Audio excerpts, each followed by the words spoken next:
Good morning, everybody. I am Dr. Pramod Lokhande, and I'll be talking on full endoscopic decompression of lumbar canal stenosis.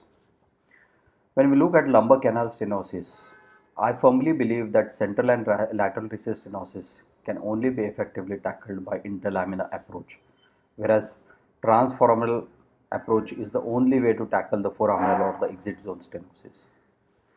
I seriously doubt the efficacy of transforaminal approach to decompress lateral or central recess stenosis.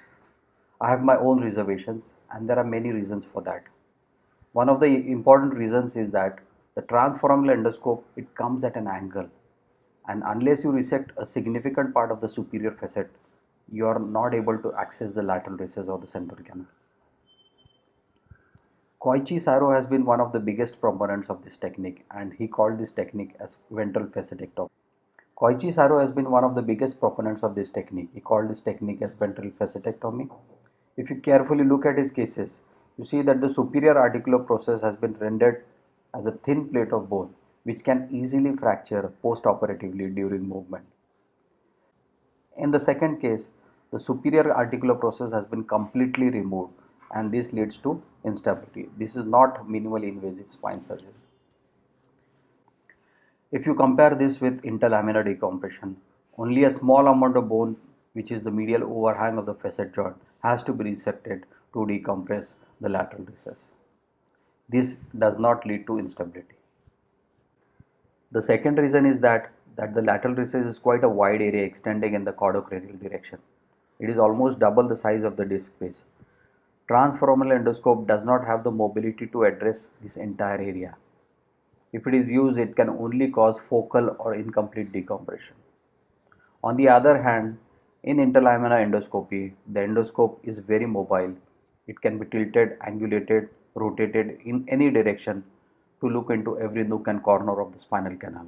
And therefore, I feel it can tackle the lateral recess or central recess stenosis more effectively. This is an important review article which was published in the European Spine Journal. The authors, they reviewed almost 170 articles. The only significant studies which were found were that of Yong-Han and Martin Knight, and they all focused on foraminal stenosis.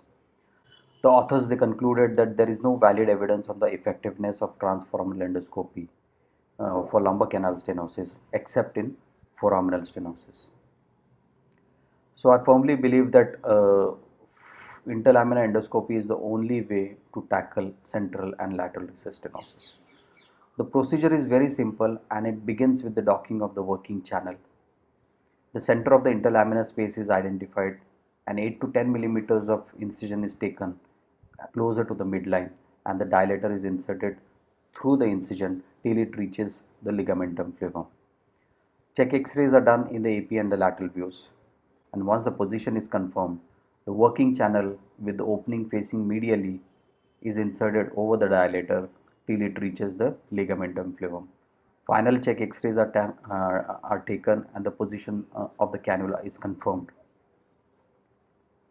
This is a short video showing handling of the endoscope and use of the instruments to the endoscope and the position of the video endoscopic trolley.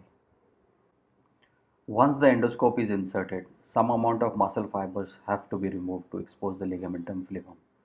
The superior lamina, inferior lamina, and laterally the facet joints, they have to be identified and exposed in the case of stenosis decompression. Then the next step is to identify the tip of the descending facet. Here the attachments of the ligamentum flavum along the medial wall of the facet joint are removed. Tip of the descending facet is identified. Tissues adjacent to it, they are separated so that the drilling becomes more easy.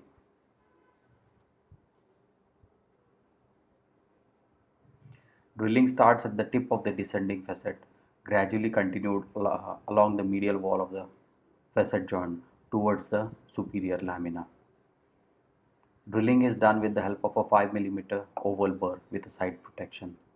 During drilling, the tip of the instrument is always supposed to be in vision to avoid damage to the neurological structures. Then the inferior lamina is drilled in the same way. And finally, the medial wall of the ascending facet. Drilling is always done intermittently so that all the bony debris is washed out and the field remains clear. Once the bony resection is completed, we start the ipsilateral decompression by resecting the ligamentum flavum piecemeal with the help of a punch forceps, layer by layer, till the epidural space is opened.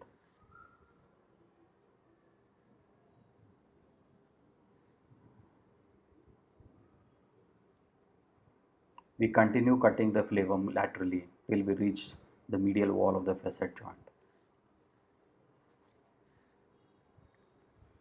Then we use a 5 millimeter Kerrison punch to remove the remaining part of the ligamentum flavum along with the thinned out lamina.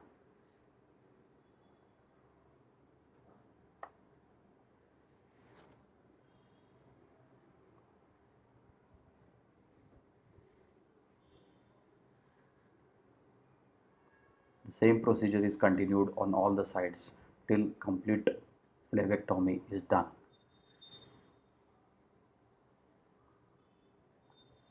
For contralateral decompression, we tilt the endoscope in the opposite direction so that the endoscope passes under the lamina over the dural sac till it reaches the opposite side.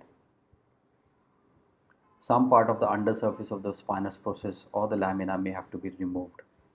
Drilling of the contralateral facet joint is done under direct vision.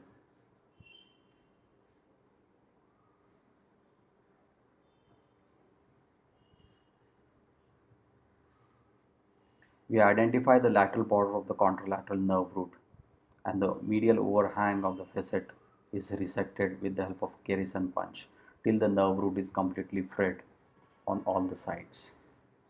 We try to go into the axilla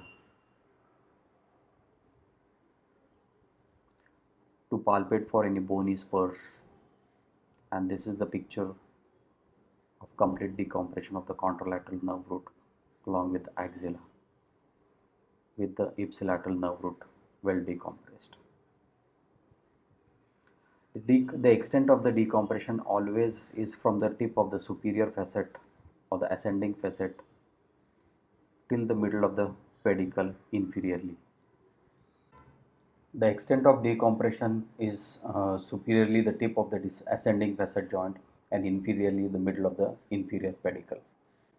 Entire procedure is done through an 8 to 10 millimeter incision depending on the endoscope used. This is another video showing contralateral decompression.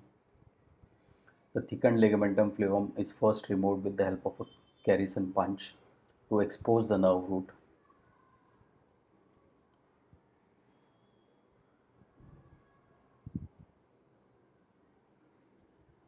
Drilling of the facet joint is done with an oval burr with a side protection which protects the duro and the contralateral nerve root.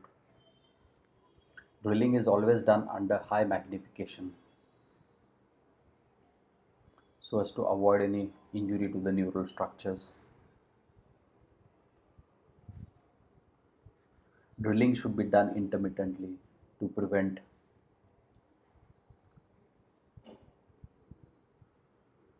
blurring of the vision.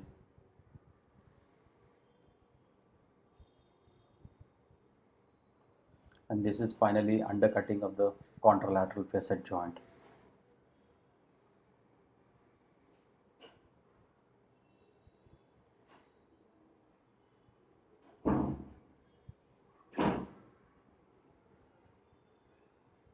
This is drilling of the inferior lamina of the opposite side to get a good view of the contralateral nerve root.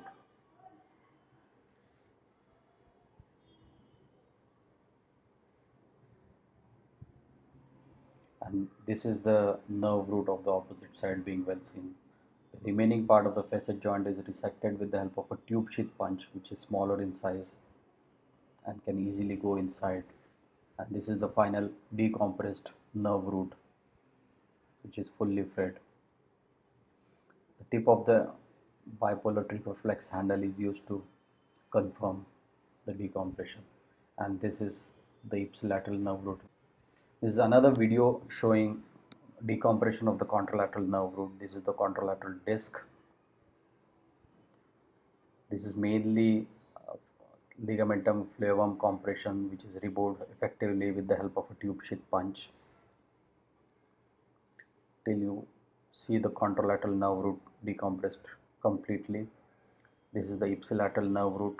You can angulate or rotate the endoscope in any direction, and you can use the tip of the bevel cannula to retract the ipsilateral nerve root to do a discectomy if it is necessary.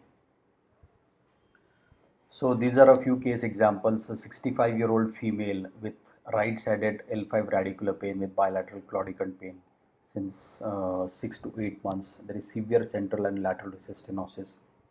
The procedure is done under general anesthesia. A right-sided approach was used and over-the-top decompression of the opposite side was done. No drain was kept and the patient was mobilized the same evening. These are the pre-operative and the post-operative MRIs and the post-operative CT scan. Another case of lateral recess stenosis showing the pre-operative and the post-operative MRIs with a well decompressed spinal canal. Another case of lateral recess stenosis showing a completely decompressed contralateral nerve root with ipsilateral with complete flavectomy.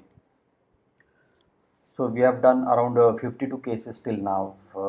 The common complications we faced, especially in the early cases, was inadequate decompression. But when we started using C-arm intraoperatively to confirm the caudocranial extent of decompression, this was not seen.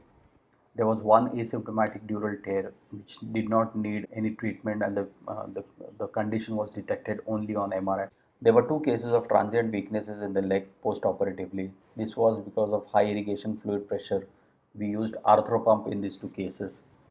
Once we shifted on to gravity assisted irrigation, this complication was not seen.